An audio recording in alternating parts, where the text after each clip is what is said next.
Depuis la Wii, Nintendo est le roi incontesté des accessoires pour ses consoles. Avec la Switch, il franchit un nouveau cap avec le Nintendo Labo, où les accessoires sont faits par vous et en carton. À mi-chemin entre le Lego et le montage de meubles Ikea, le Nintendo Labo demande très peu de choses en fait.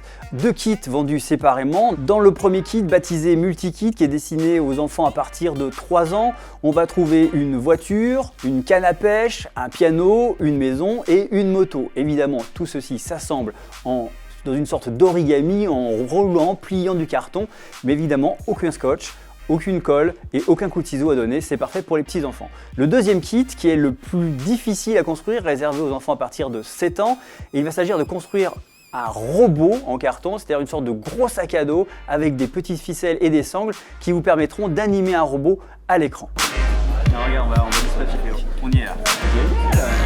Nintendo découpe son expérience Nintendo Labo en 3 parties. La première, la construction, qui vous prendra entre 15 minutes pour le modèle de base, la petite voiture radiocommandée qui avance grâce aux vibrations des Joy-Con, jusqu'à 2h30 environ pour la construction du robot.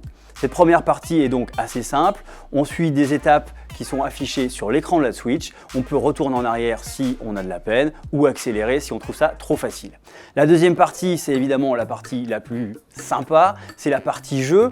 Alors, 2 types d'expériences en l'occurrence, soit pour la plupart des jeux, on va interagir avec ce qui se passe à l'écran de la Switch qui sera intégrée dans une petite boîte en carton par exemple. On verra des poissons à pêcher, on verra un circuit de moto plus ou moins bosselé et plus ou moins complexe. On peut aussi jouer de manière inversée où la Switch va devenir une télécommande et on va contrôler en fait sa petite voiture radiocommandée en utilisant l'écran tactile de la Switch pour faire vibrer le Joy-Con gauche ou le Joy-Con droite pour faire aller la voiture d'un côté ou de l'autre.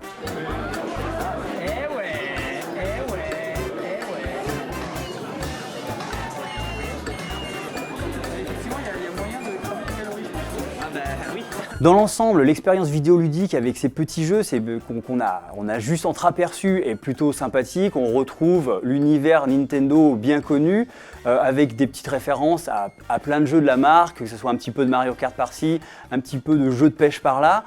L'expérience vidéoludique est plutôt bonne. En revanche, il faudra qu'on voit ce que ça donne sur le moyen et le long terme, voir si le jeu a suffisamment de profondeur pour satisfaire. Ça, c'est une des interrogations qui nous reste. Mais clairement, la phase de construction et la phase de jeu est plaisante. Mais Nintendo a pensé donc à une 3e étape, l'étape de découverte, où en fait on va voir comment fonctionne, d'un point de vue entre guillemets scientifique ou technique, comment fonctionnent ces Toy-Con, c'est-à-dire la jonction des Joy-Con et du carton. Et dans ce cas-là, on aura ce qu'on appelle un atelier, où on verra comment fonctionnent les choses et où on pourra aussi programmer des petites réactions, par exemple dire quand j'appuie sur le bouton de ce Joy-Con, il va se passer telle chose sur telle autre manette. Donc on va mettre en place un jeu d'interaction et pouvoir créer autant de jeux possibles que vous le permet votre imagination. Évidemment, il n'y aura pas de pendant vidéoludique sur la Switch puisque vous jouerez seulement avec les accessoires en carton que vous aurez créés. Alors est-ce que ce Nintendo Labo est destiné à tout le monde? A priori non, il est plutôt tourné vers ceux qui ont gardé un petit peu l'esprit de l'enfance, cette magie, de ce plaisir à plier un bout de carton pour en faire une épée magique, pour en faire une canne à pêche ou en faire un scooter. Ceux qui ont cet esprit-là, qui aiment bricoler, qui aiment plier, faire des choses avec leurs mains, trouveront vraiment beaucoup de plaisir avec le Nintendo Labo.